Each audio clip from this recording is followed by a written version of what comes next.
भाद्रपद मास के शुक्ल पक्ष की तृतीया तिथि को हरतालिका तीज का पावन व्रत रखा जाता है।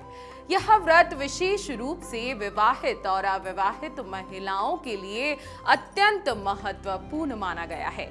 यह दिन महिलाएं निर्जला व्रत रखकर माता पार्वती और भगवान शिव का पूजन करती हैं और अखंड सौभाग्य, पति की लंबी आयु और सुखी दाम्पत्य जीवन की कामना करती हैं। हरतालिका तीज का व्रत बहुत ही पवित्रता और श्रद्धा के साथ किया जाता है। शास्त्रों में बताया गया है कि इस दिन कुछ कार्य आपको भूलकर भी नहीं करने चाहिए। जी हाँ, अगर आप ये कार्य भूलवश भी कर देते हैं तो भगवान शिव पार्वती नाराज हो सकते हैं और जीवन में परेशानी बढ़ सकती है। तो चलिए जानते हैं हरतालिका तीज पर किन बातों का ध्यान रखना बहुत ज्यादा जरूरी है और कौन से वो काम हैं जो आपको भूलकर भी नहीं करने। भगवान गणेश और भगवान शिव साथ ही माता पार्वती की पूजा जरूर करें। जी हाँ, हरतालिका तीज की पूजा सिर्फ माता पार्वती तक सीमित नहीं है।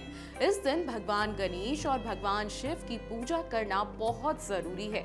गणेश जी प्रथम पूज्य हैं और शिव जी के बिना पार्वती अधूरी मानी जाती हैं। पूजा में इन्हें शामिल न करने से व्रत अधूरा रह जाता है, तो इस बात का आप सभी को बहुत ध्यान रखना है। काले वस्त्र पूजा में भूलकर भी न पहने। जी हाँ, सनातन धर्म में काला रंग अशुभ और नकारात्मकता का प्रतीक माना गया है। तीज का व्रत सुहाग के लिए किया जाता है, इसलिए इस दिन काले वस्त्र और काले रंग की चूड़ियां या काले रंग की कोई भी चीज पहनने से बचना चाहिए। क्रोध और विवाद से इस दिन आपको दूर रहना है। इस दिन मन और वाणी की शुद्धता सबसे महत्वपूर्ण होती है। पति से वाद विवाद, क्रोध, झगड़ा या कटु वचन बिल्कुल न बोले। इससे व्रत का फल प्रभावित होता है और दाम्पत्य जीवन में तनाव आ सकता है।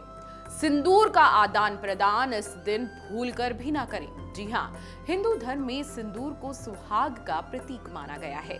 हरतालिका तीज पर सिंदूर का कभी भी आदान प्रदान नहीं करना चाहिए, साथ ही इसका अनादर भी नहीं करना चाहिए। उसे इधर उधर न फेंकें। हमेशा सिंदूर को सिंदूरदानी में ही संभाल कर रखें। इस दिन किसी भी महिला का अपमान न करें, खास तौर पर अपनी सास या अन्य बड़ी सुहागिन महिलाओं का बिल्कुल भी इस दिन अपमान नहीं करना।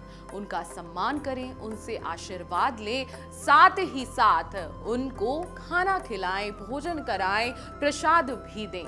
अगर आप भूलवश भी किसी का अपमान कर देते हैं तो भगवान शिव आपसे रुष्ट हो सकते हैं। तामसिक भोजन खाने से इस दिन बचना चाहिए। व्रत खोलते समय तामसिक भोजन जैसे लहसुन, प्याज का सेवन न करें। रात में सोने से भी आपको बचना चाहिए। भजन, कीर्तन या भगवान का स्मरण इस दिन करना बहुत ही ज्यादा शुभ रहता है। गर्भवती महिलाएं बिल्कुल भी न रखें इस व्रत को। जी हाँ, गर्भवती महिलाओं को कठोर निर्जला व्रत रखने से परहेज करना चाहिए। इस स्थिति में मां और शिशु दोनों के स्वास्थ्य का ध्यान रखना सबसे जरूरी है।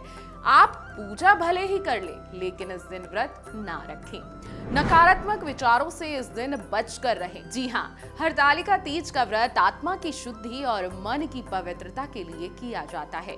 इस दिन किसी भी प्रकार के नकारात्मक विचार, ईर्ष्या या कटु भावनाओं को मन में न लाएं। हरतालिका तीज पर क्या करें, अब इस बात को ध्यान से सुन लीजिए। सुबह स्नान कर स्वच्छ वस्त्र पहन लें। गणेश जी, भगवान शिव और माता पार्वती की पूजा करें। निर्जला या फलाहार व्रत करें। पूरी श्रद्धा से इस व्रत को पूरा करें। 16 श्रृंगार करें, जैसे सिंदूर, बिंदी, चूड़ी, मेहंदी। ये सभी श्रृंगार आपको इस दिन जरूर करने चाहिए। पूजा में बेलपत्र, धतूरा, अक्षत, फूल जरूर चढ़ाएं। भजन कीर्तन करें और भगवान का स्मरण करते रहें। सास व बड़ी सुहागिन महिलाओं का आशीर्वाद लें। रात भर जागरण करें। माता पिता और पति की लंबी आयु की प्रार्थना करें। व्रत खोलते समय सात्विक भोजन ग्रहण करें। मन को सकारात्मक रखें, साथ ही साथ शांत भी रखें। हरतालिका तीज का व्रत सिर्फ रीति रिवाजों के लिए ही नहीं, बल्कि अपने जीवन साथी और परिवार की सुख समृद्धि के लिए किया जाता है। इस दिन छोटी छोटी बातों का ध्यान रखकर हम अपने व्रत को और अधिक फलदायी बना सकते हैं। श्रद्धा, भक्ति और सच्चे मन से किया गया हरतालिका तीज का व्रत न केवल वैवाहिक जीवन को सुखमय बनाता है, बल्कि भगवान शिव पार्वती का आशीर्वाद भी इस दिन अच्छे से प्राप्त होता है। आपको जाते जाते एक और बात बता जाती हूँ, जो भी महिलाएं हरतालिका तीज का व्रत कर रही हैं, उन्हें हरतालिका तीज व्रत की कथा जरूर सुननी है।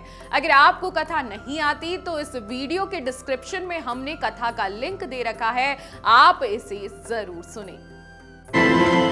अगर आपको हमारा ये वीडियो पसंद आया हो तो हमारे चैनल जीवांजलि को सब्सक्राइब करें